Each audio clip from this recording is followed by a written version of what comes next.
एकदा त्याचा अभ्यास करा की आतापर्यंतच्या इतिहासात कधीही न झालेली कल्याणकारी योजनांचा निर्णय महायुतीच्या सरकारने अवघ्या 2.25 वर्षात घेतला.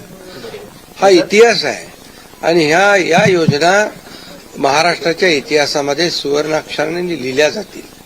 आणि मला विश्वास होता की आम्ही केलेला विकास, आमचा अजेंडा विकासाचा होता आणि आम्ही केलेल्या कल्याणकारी योजना, आम्ही म्हणायचो सर्वसामान्यांचं सरकार आहे, सर्वसामान्यांचं सरकार, गोरगरिबांचं सरकार. मी देखील एक शेतकरी कुटुंबातून आलो म्हणून मी गावी येतो, कारण गावी मला आलं की एक वेगळा आनंद मिळतो, माझ्या लोकांमध्ये येतो, लोक भेटतात, माझी शेती आहे, शेतीकडे जातो आणि हा वेगळा एक आनंद मला या ठिकाणी समाधान मिळतं. म्हणून मी देखील एक गरीब परिवारातून, शेतकरी परिवारातून आलोय म्हणून मला याची जाणीव आहे, गरिबीची जाणीव आहे, सर्वसामान्यांच्या परिवाराची जाणीव आहे. म्हणून आम्ही ज्या योजना केल्या त्या योजनांचा सर्वसामान्य लोकांना त्यांच्या जीवनामध्ये काही ना काही फायदा झाला.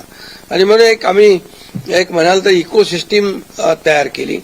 प्रत्येक परिवारातल्या माणसाला, मग त्याचा मुलीचा जन्म झाला, मुलगी असेल, लाडकी बहीण असेल, लाडका भाऊ असेल, युवा प्रशिक्षण स्टायपंड आणि शेतकऱ्यांच्या योजना, या सगळ्या म्हणजे लाडकी बहीण, लाडका भाऊ, लाडका शेतकरी, लाडका ज्येष्ठ, हे सगळे आमचे जे आहेत, ह्या सगळ्या साठी आम्ही केल्यानंतर लोकही म्हणायला लागले आपलं सरकार लाडकं सरकार.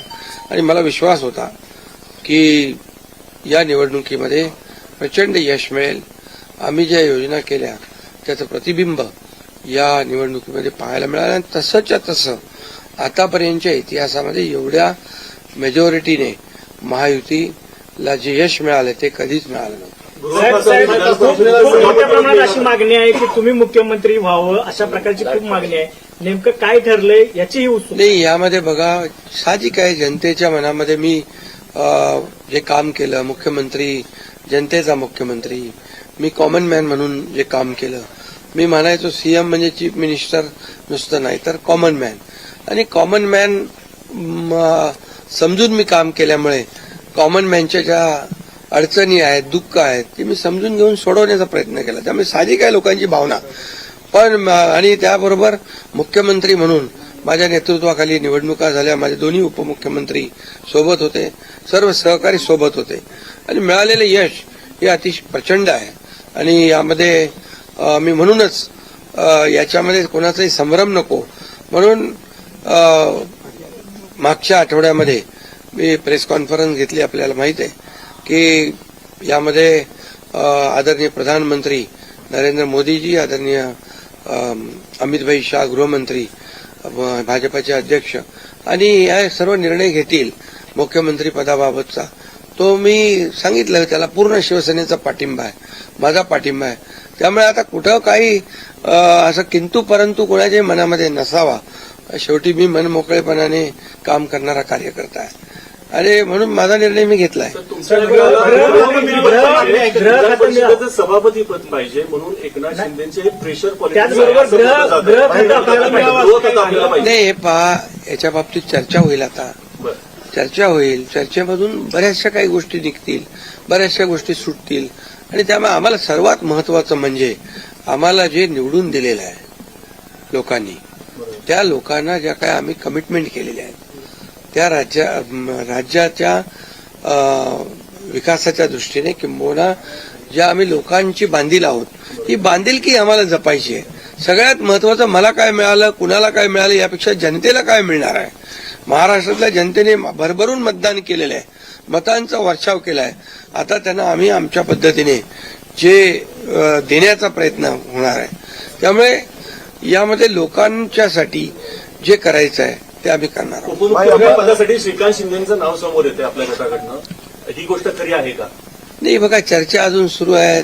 चर्चा खूप, आता तुम्हीच चर्चा करत असता पत्रकार, तुमच्या चर्चा खूप जास्ती असतात. त्यामुळे तुम्हाला एकच सांगतो मी, तुम्हाला एकच सांगतो, या सर्व चर्चा आहेत. आता एक बैठक आमची अमित भाईंच्या बरोबर झालेली आहे, दुसरी एक बैठक आमची होईल तिघांची आणि त्या बैठकीमध्ये खूप साधक बाधक चर्चा होईल आणि त्यामधून योग्य तो निर्णय या महाराष्ट्राच्या हिताचा. बघा, आमच्यामध्ये तुम्हाला मी सांगतो, या जनतेने आम्हाला भरभरून दिलेलं आहे. जनतेला असं वाटता कामा नये की आम्ही सत्ता दिली, सरकार म्हणजे एवढी मेजॉरिटी दिली, आता चांगलं सरकार स्थापन व्हावं, जी अपेक्षा जनतेची आहे ती आम्ही पूर्ण करणार.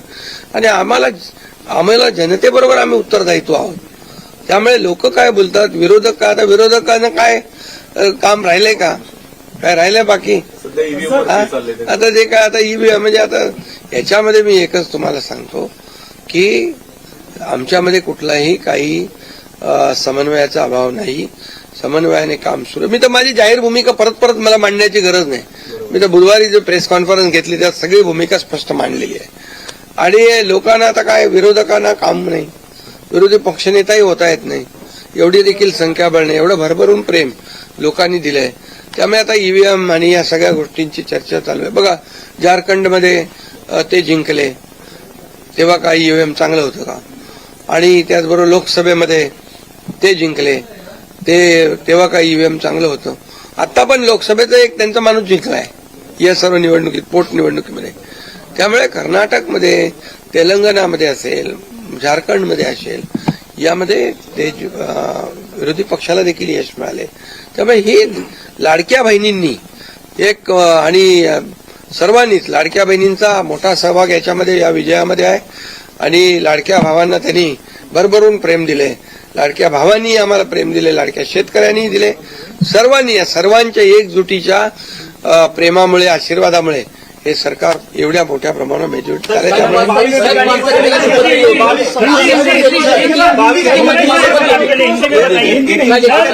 मेरी तबीयत अच्छी है. मैं यहाँ पर आया था रेस्ट करने के लिए. अभी बहुत काफी भागदौड़ हो गई चुनाव में. मैं एक दिन में 8-8, 10-10 सभा ली थी. और मैंने कोई अभी तक मेरे 2-2.5 साल के कार्यकाल में छुट्टी बिट्टी कोई मनाता नहीं. मैं यहाँ भी आता हूँ, यहाँ भी जनता दरबार होता है, लोग आते हैं. अभी भी लोग आए मेरे को मिलने काम के बहाने. वो यहाँ आने के बावजूद भी मुझे लोगों से मिलना है. मिलता हूँ मैं लोगों को. और मेरी तबीयत थोड़ी खराब थी, अभी ठीक हूँ. और मुझे एक ही है कि ये सरकार जो है ये जनता की आवाज वाली सरकार है. जनता को जैसे सरकार चाहिए वैसे सरकार मिलेगा. मैंने बुधवार के दिन पूरी तरह मेरी भूमिका स्पष्ट की हुई है. आदरणीय प्रधानमंत्री जी, आदरणीय गृह मंत्री अमित भाई और भारतीय जनता गृह मंत्रालय को लेकर के कोई मांग है क्या आप लोग?